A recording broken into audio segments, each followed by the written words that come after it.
Travis Wayne Goodsoe. It's been a while since I've done a video on restoring Joseph Smith's Church of Christ. And I see that it's under attack by haters. Joseph Smith's doctrine was love. Plain and simple. And not hate. And it's sad that such a thing has to be emphasized in a religion in order to get people to try to be loving to their fellow human beings. But unfortunately, there have been too many religions that preach hate towards the other. Whether it's other cultures, other nations, other religions, other people, and so, yeah, very frustrating, very sad. And so, the concept of love is all there is. There is one commandment only. But why then are there so many other commandments? Well, let's go over them, as it shouldn't be necessary, but unfortunately it has to be. Let's do Mosiah from the Book of Mormon. Abinadi, in the story, is told that he needs to call the people, Zenith, who has died and the kingdom passed on to his son Noah. And Noah was a wicked person, and because he was wicked, he then taught and encouraged the wickedness of the people. And so Abinadi rose up to say, hey guys, no, there's danger coming if you're going to be bad. And sure enough, danger came, but Abinadi was murdered by them. And so while he's locked in prison and being interrogated by the priests, he has to go over the Ten Commandments with them. Now, the Ten Commandments is a linguistic tell in the Book of Mormon, in which the Book of Mormon, therefore, is not real history. It's one of many tells in the Book of Mormon that informs us it's not real history. And so if it's not real history, what is it? Well, the Doctrine and Covenants was encoded. Names and places were given different names and place names. So if they knew how to code and did code on a regular basis in the Doctrine and Covenants, maybe the Book of Mormon too? Yeah. Likewise, the first vision. And Nephi, not Moroni, coming to Joseph Smith. They never happened. They're code. And you can tell by the linguistic tells. And so, let's see. And now I read unto you the remainder of the commandments of God. So let's go to the first one.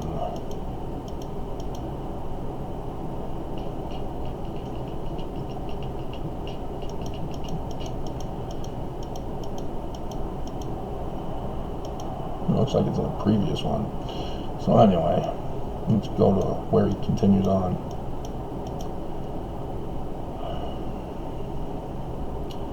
Let's see. You remember that I said unto you, thou shalt not make unto thee any graven image, or any likeness of things which are in heaven above, or in the earth beneath, or which are in the water under the earth. Now, is that the commandment? Is that love? To make an image? You see behind me, there's all sorts of images, and there's even things in which images can appear on. TV, for example, and computer monitors. If I were to, I can't hook that up to the internet. That's obsolete. I have to have a different tower. But are they evil? Do you know what idol worship is? Idol worship is the belief that an idol, any kind of object, has moral, spiritual, ethical, whatever, power, and can bestow such power onto human beings, whether by association or by contact. And so you realize that you need to include verse 13. And again, thou shalt not bow down thyself unto them, nor serve them. There's the idol worship part. It has nothing to do with making the idols. It's the purpose behind making the idols. That you believe in idol worship. Now, how is that not loving? Well, you're distracting yourself from the true point and purpose. And it's a dichotomy position in which you are distracted into thinking that what somebody has in their life is good or evil, so that you only want to associate with somebody with the good idols. And likewise, you judge persons who have the bad idols in their life and say, oh, I can't associate with you.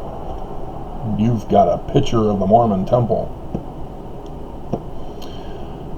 It can be done both ways. To believe that having pictures of God and ritual observances and buildings and others, if you're in the regular world, you might have a picture of your famous celebrity on the wall, or buy the merchandise, etc. But it has nothing to do with the idols themselves. It's whether you believe they have power of goodness or evil, and that they can bestow that on other people, whether yourself or on others, so that you choose not to associate with them. Oh, you listen to country music? I'm sorry, we can't be friends. That has actually happened. Interfaith marriage. Oh, I'm sorry, you're Catholic, can't marry you. And it's not a situation of where you have to be forced. Oh, I have to show that I'm not a bigot, so I'll marry a Catholic. That's not what it's about. Remember, love. The two of you have to love each other. That's it. That's all. But yes, if either of you, yourself or the Catholic, whether it's the he or the she, if you guys refuse to drop your religious beliefs because they're obviously preventing you from loving. Just see how this is working? You have turned religion into an idol in and of itself, in this particular example, so that you deny yourself from loving the other person, or the other person denies loving you, because of an idol worship.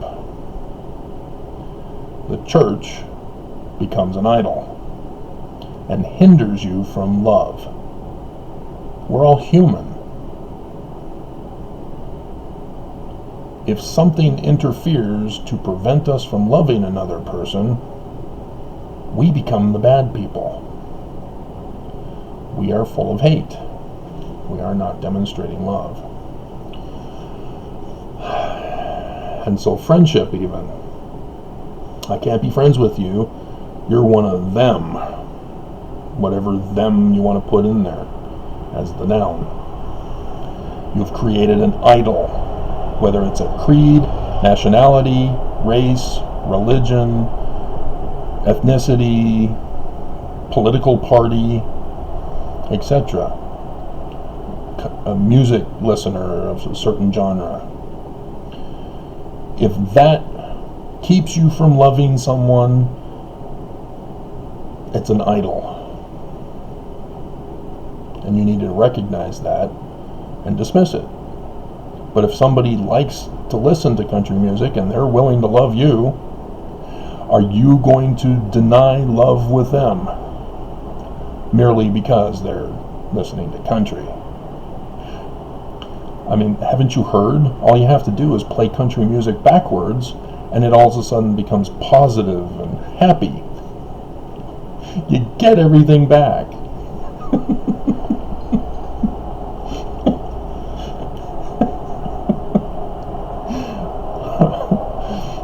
And so that's the doctrine behind this first one, which has been confused and misunderstood.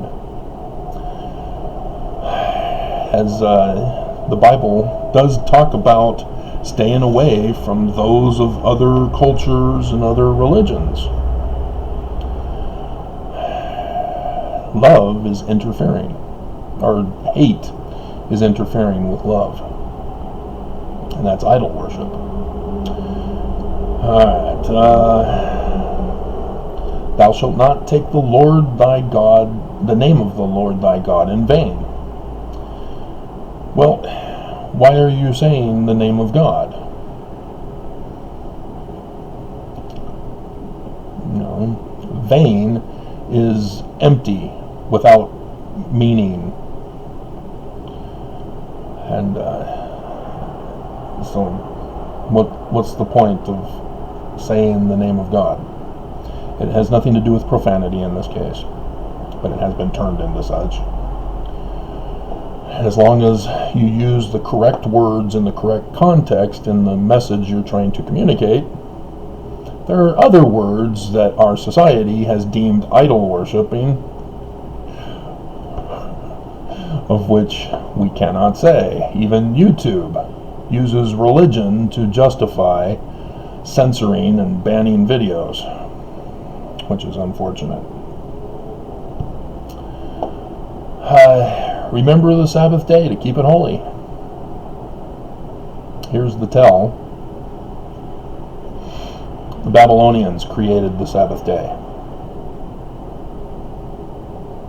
Right before 600 BCE, right around that time frame, the Babylonians emerged, took over Assyria, and for some weird reason created the idol god of evil called 7, a number, and created a calendar system in which there were 7 days in a week, and thus the 7th day, being the evil bad luck number, became the day of don't you dare work on the Sabbath day because you're going to be cursed. It's bad luck. And then it became a day of rest, and that's how you see it in the Bible. It's a Babylonian influence into the text. And so this was not the original from the Egyptians, the 42 affirmations. Because for the Egyptians, every day is a day to do good works for other people. That's what the Sabbath is for. So the Gospel story's character called Jesus is correct on that sense. You know, when your ox is in the mire, that's the famous one, you don't let it die. That doesn't demonstrate love. And even though the ox is property to its owner, the owner knows very well he's going to be in financial ruin if he allows his ox to die simply because it's the Sabbath day. Again, where is the love? And so again, you can use the Sabbath day as an idol to say, oh, I can't help you. It's the Sabbath. I've got to pray. I've got to read my scriptures. I've got to go to church. I've got to worship God. Sorry, I can't help you. You know, it's an excuse to not love someone. You've created an idol out of a day.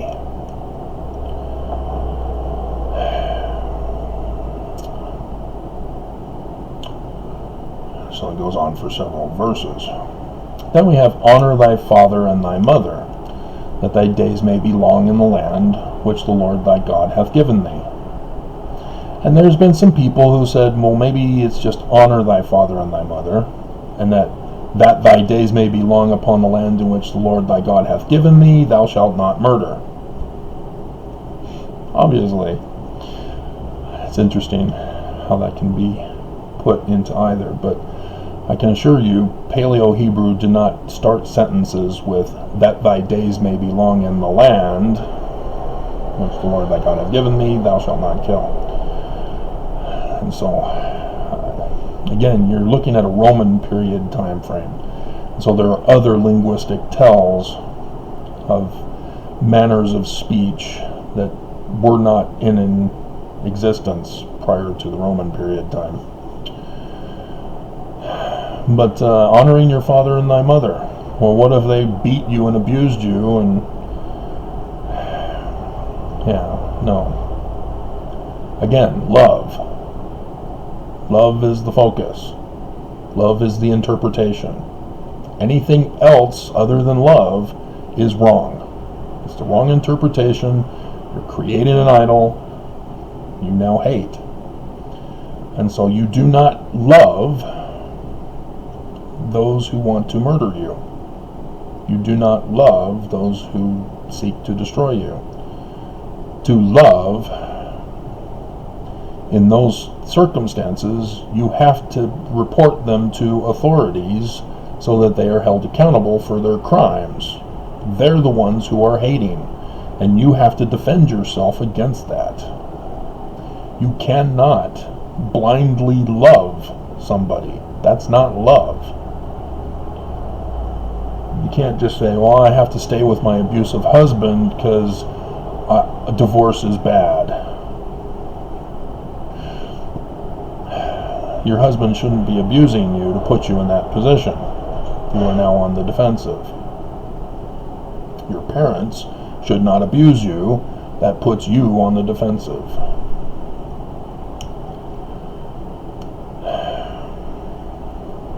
And so you need to report them. They need to be held accountable. They need to stop their abuse. And they're not going to do it after, apologizing verbally. That doesn't show that they're sorry. Again, that's an idol worshiping situation where they think that, oh, well, I said I was sorry. You have to forgive me now. No. You're still coming back and abusing me. You didn't restore the damage you caused. And so, yeah, just because somebody says words, that's not love.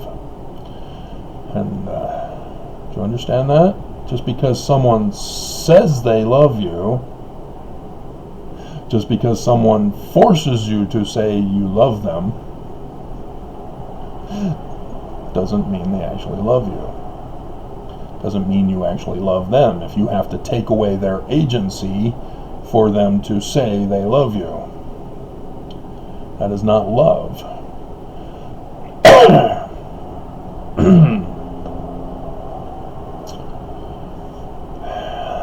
Thou shalt not murder. Here's another tell. It's not kill. Kill is defensive. Murder is offensive. The correct word from Hebrew is murder.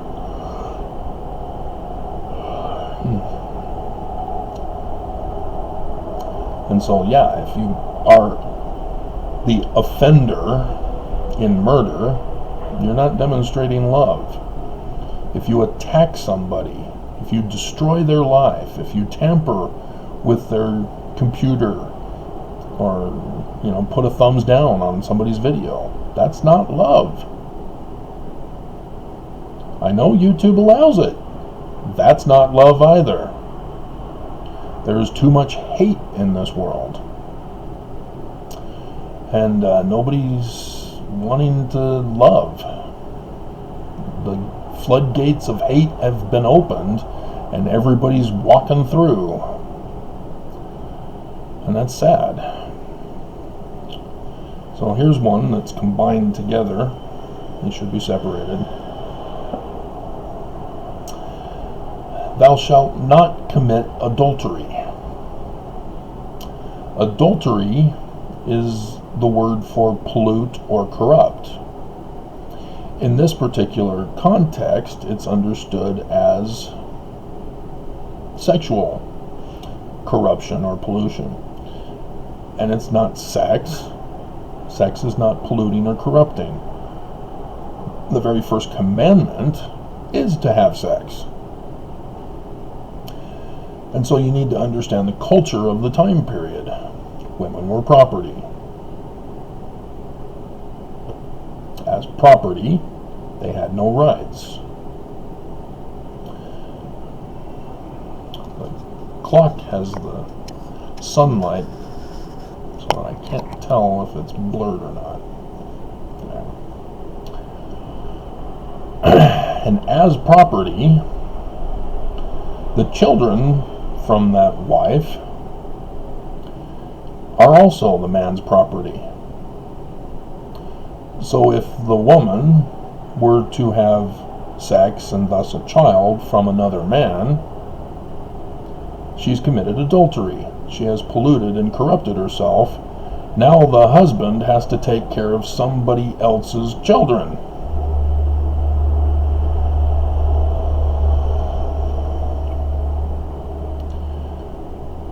And I understand that you have abusive husbands in the world where women escape or are able to get a divorce and they get custody of the kids. And because of the economy as corrupt as it is, requires that a man help her as she gets help with the kids and she finally has true love in her life. But have you thought about the man? The man doesn't get his own children.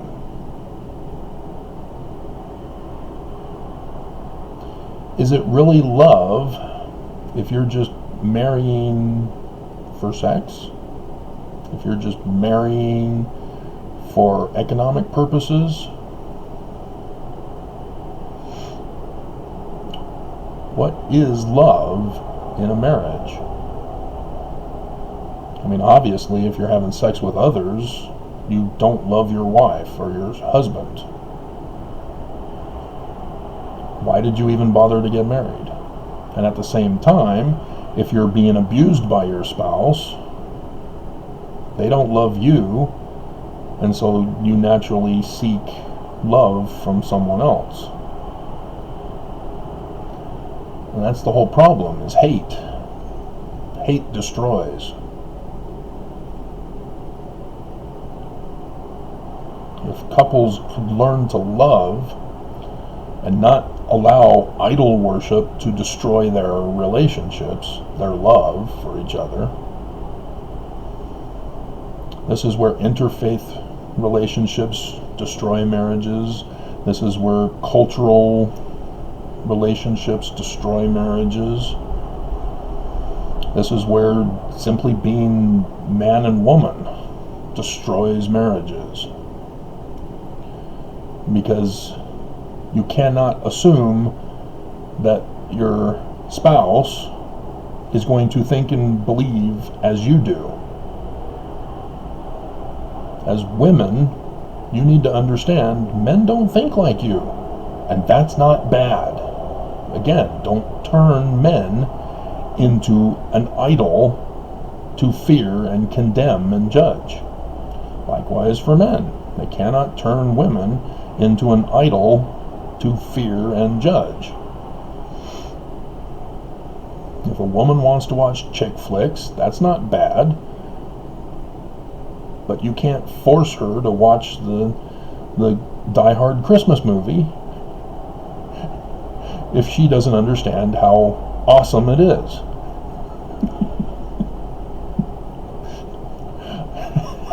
Likewise, you can't force her.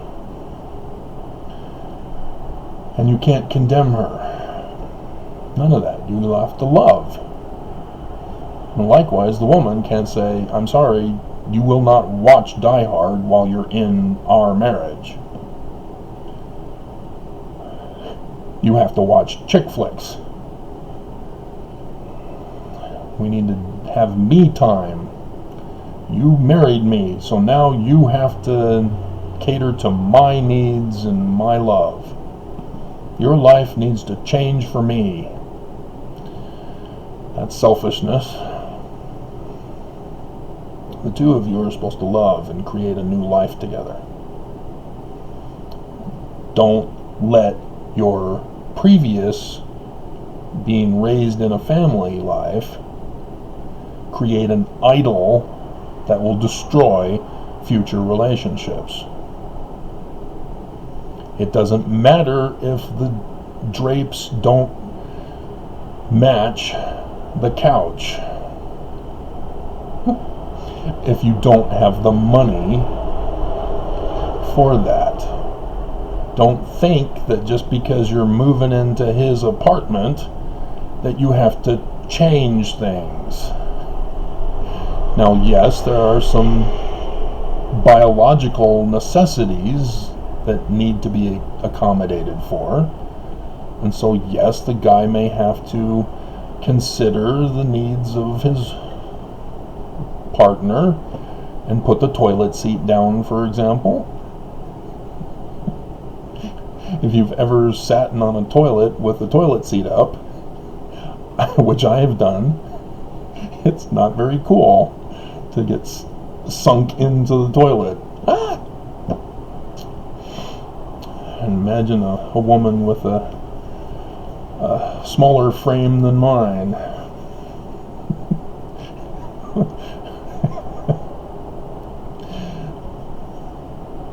And there are other necessities. There are certain things that happen once a month for a woman. The guy can't fear it because they're supposed to communicate with each other. And the woman's not supposed to get angry if the man asks. There should be open communication in a relationship. All of these involve love. So that if you love one another, you're not going to commit adultery. You're not going to cheat on the other. You're going to understand, women, that the man produces 300 million per second. Dear God. Even that's shocking to me. But it helps me understand myself, and it should help you understand the man. So again, there is no hate that emerges because of misinformation about the reality of truth, the truth of reality. If you turn things into an idol to fear and hate and shun and condemn and judge, you're going to destroy your relationships in life. You're not going to have friends. You're not going to have that eternal partner, companion.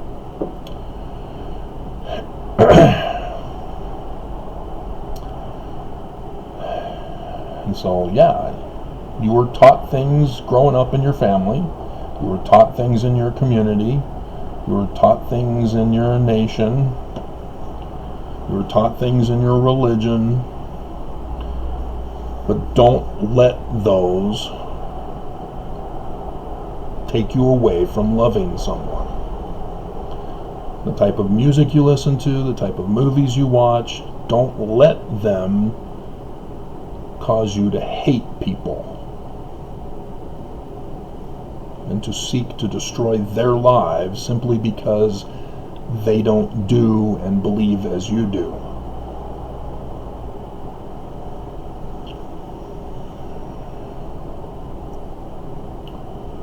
Thou shalt not steal. That should be obvious. If you take something that's not yours, you're not loving them. And unfortunately, we have in a situation Jean Valjean from Les Miserables. He's forced to steal bread. Batman does it as well. So depending on your entertainment taste, the story is portrayed in various genres.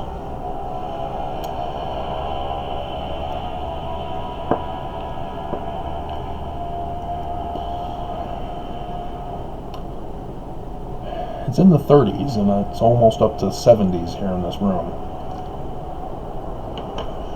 I have the worst air circulation ever.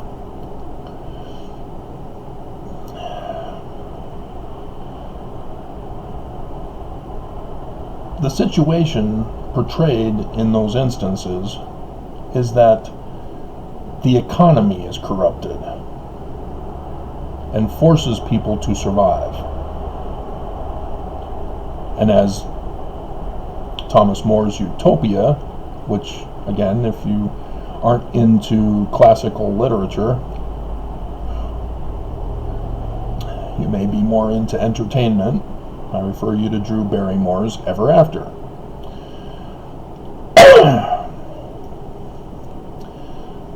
That the government cannot punish people for what they caused the problem with the economy for.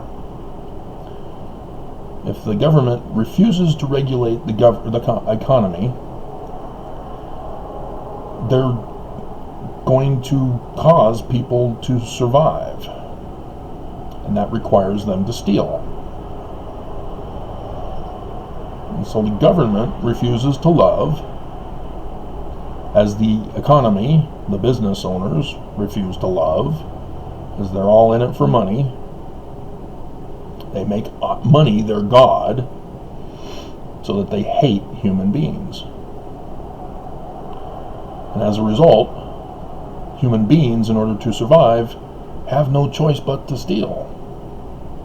And stealing is a crime, but you can see that causing people to steal is also a violation of the commandment. You're stealing people's lives by depriving them of the money necessary to purchase what they need to live. So steal is broader in its implications. And the rest of the Torah goes over that, as they even set up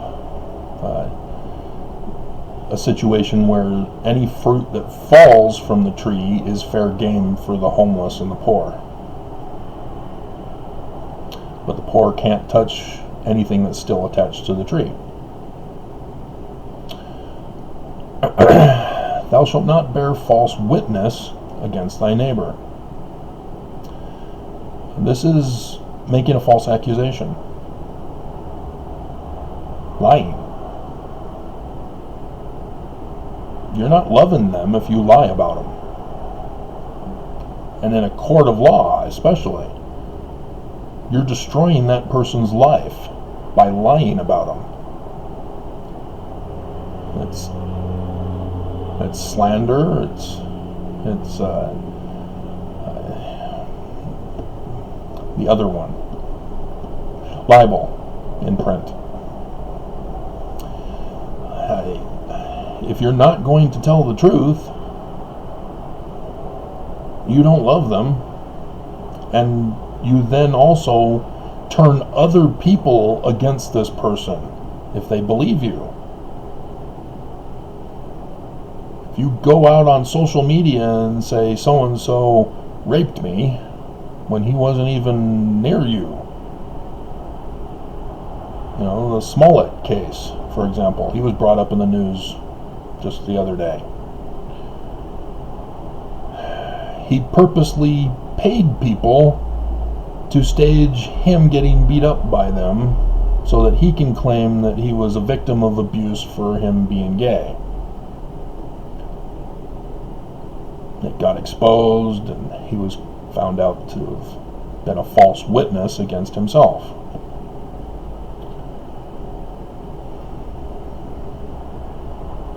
He had a promising career ahead of him, apparently.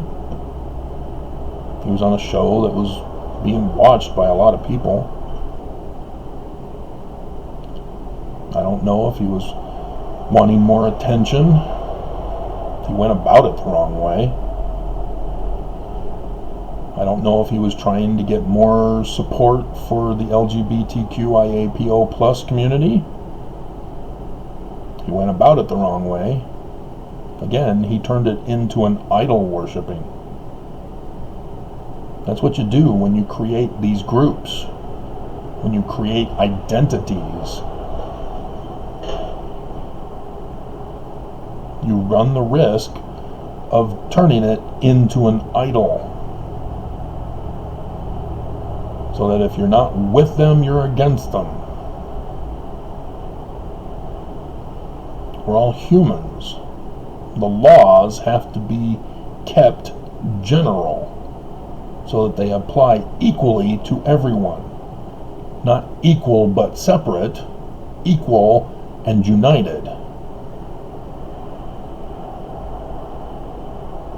No segregation allowed. That is not love. We're not supposed to have neighborhoods or communities or villages for certain groups. We're not supposed to have separate laws to protect or to ban certain groups. It needs to be general and stick to the basics of life, liberty, and property. Everyone is to be given it, and those who violate it are to be punished for it. And that's it. So all these discriminatory laws to protect those in the discriminatory categories? No. That's a violation of the Constitution. And it's being abused. The Me Too movement. What happened to it? Where is it? It's gone. Where'd it go? Oh, it ended because there were people making false witnesses against people. There was a famous actor who has done lots of stuff. I think his greatest role was when he was playing Lex Luthor. I love that part where he goes, "Are you sure?"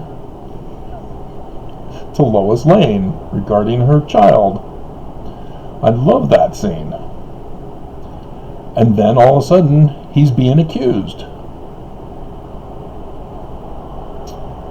But guess what? All the lawsuits have been dropped.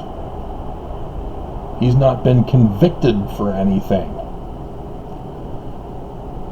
And yet, I still see celebrities and shows still condemning him as if he's guilty. His life is ruined. His marriage ruined. His career ruined. He's destroyed. And yet, not a single accusation against him has gone through the court process to find him guilty. Now, yes, it's concerning. One of those, the guy died. But apparently the police didn't find any foul play in that death.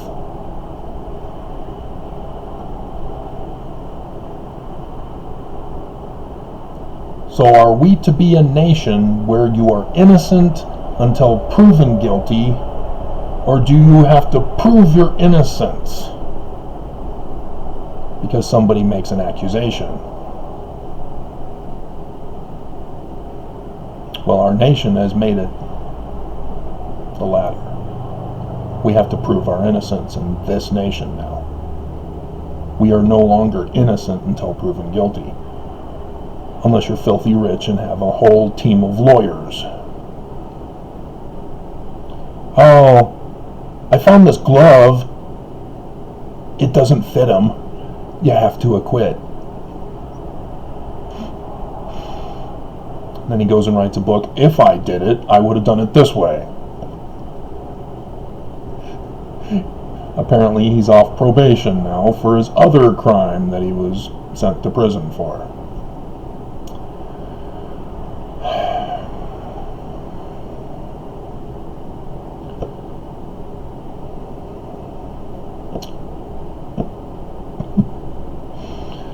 The role of a defense attorney is not to get your client off of committing crime. If they're guilty, you're supposed to make sure that no false accusations are made and that the whole process is done correctly so that the proper judgment is rendered. You're not supposed to let him get away with crime. That's not your job. You can lose your bar license for that. You can lose your license. And there are those who have done false witnesses in the court, made false witnesses in the courts, made false accusations in the courts, bore false witness, and have now been disbarred and no longer licensed to practice. And they've been popular and in the news lately. You are not demonstrating love. Revenge is not love. Justice is love. There's a difference. It is okay to take justice into your own hands when the justice system fails you. Unfortunately, the justice system, when corrupted, demands that they continue in their corruption and that you are violating the law if you take matters into your own hands because the system is corrupt. And that's sad. And so here's the coveting. You know, coveting has to do with stealing. It has to do with adultery. It's the desire to steal. It's the desire to have sex with somebody else's wife. That's what coveting is. And so the gospel story narrative where the Jesus character says, "You have heard it in times of old, thou shalt not commit adultery. But I say unto you, whosoever looketh upon a woman to lust after her hath committed adultery in his heart."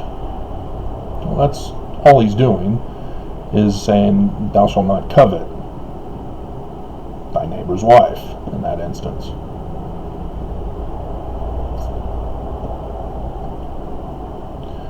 And so, yeah, you don't want to steal or desire to steal your neighbor's house or his ox, his ass, or anything that is thy neighbor's. And then, yes, they have slaves that are involved here. And again, that's the Roman period time frame where such things were done and have been done until not too fairly recently in our own nation. And like I said, if you're a company who's purposely not paying enough to your laborers so that they are forced to have to steal in order to supplement their income, you are, in essence, a slave owner. You're treating your employees like slaves. If you do not give them a proper living wage so that they can save to start their own business, so that they can go off to school, so that they can move, do something else with their life, you're a slave owner. You have to love, give people freedom, rights to life, liberty, and property. You are taking away those rights. And coveting is the core part of it. This is where love comes in. You need to love your neighbor so that you don't desire to steal his house or anything that he owns. Likewise, the slaves, the wife and the man and maidservants. But, when you have a situation where men are unwanted, unloved, they have no woman in their life, and so they look for someone to love. And unfortunately, when you don't have the internet and you're in a small community,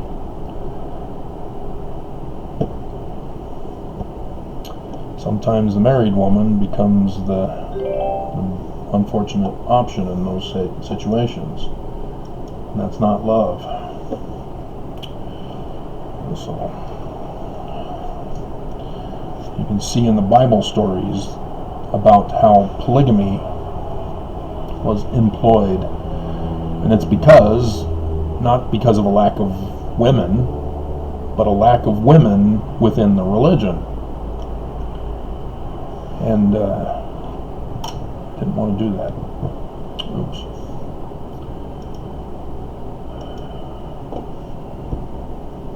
And that's a lack of love, either on the part of the other cultures who refuse to be involved with you unless you become one of them, or on your part because they're not one of you or not becoming one of you. So, love is the answer. Love is the answer. Light on us all, set us free.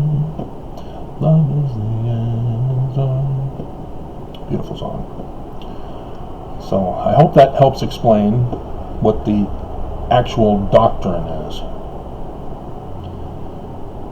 and how regardless of what religion you're in, whether you're in a former religion that needs to be restored,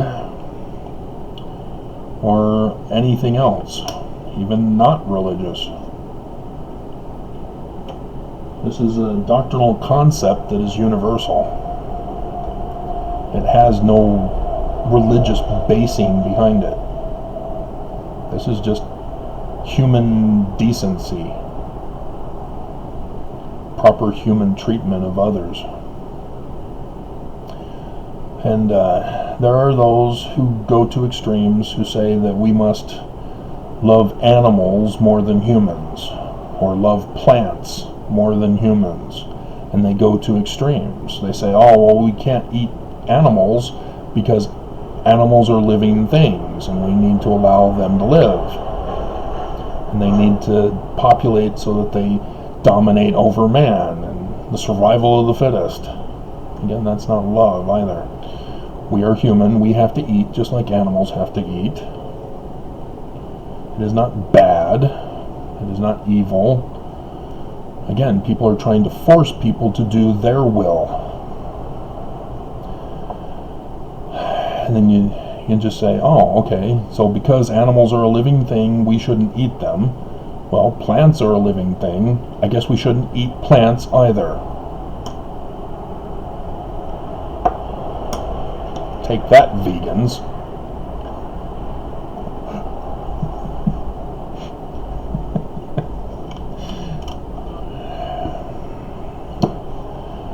If you're gonna be hateful and mean, you don't belong in society. Because you are the problem. You hate. You don't love.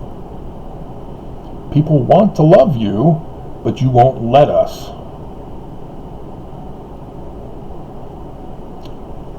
So,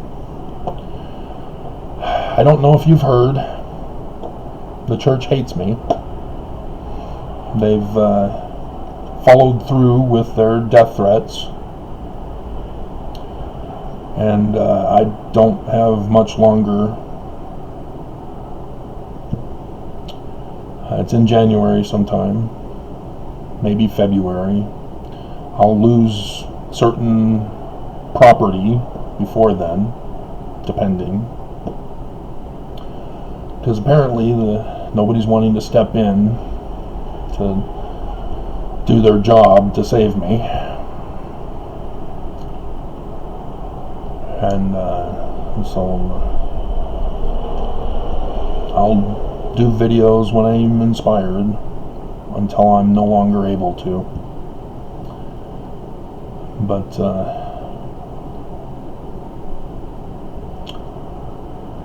if only we can get everybody to love each other. Stop all this hatred.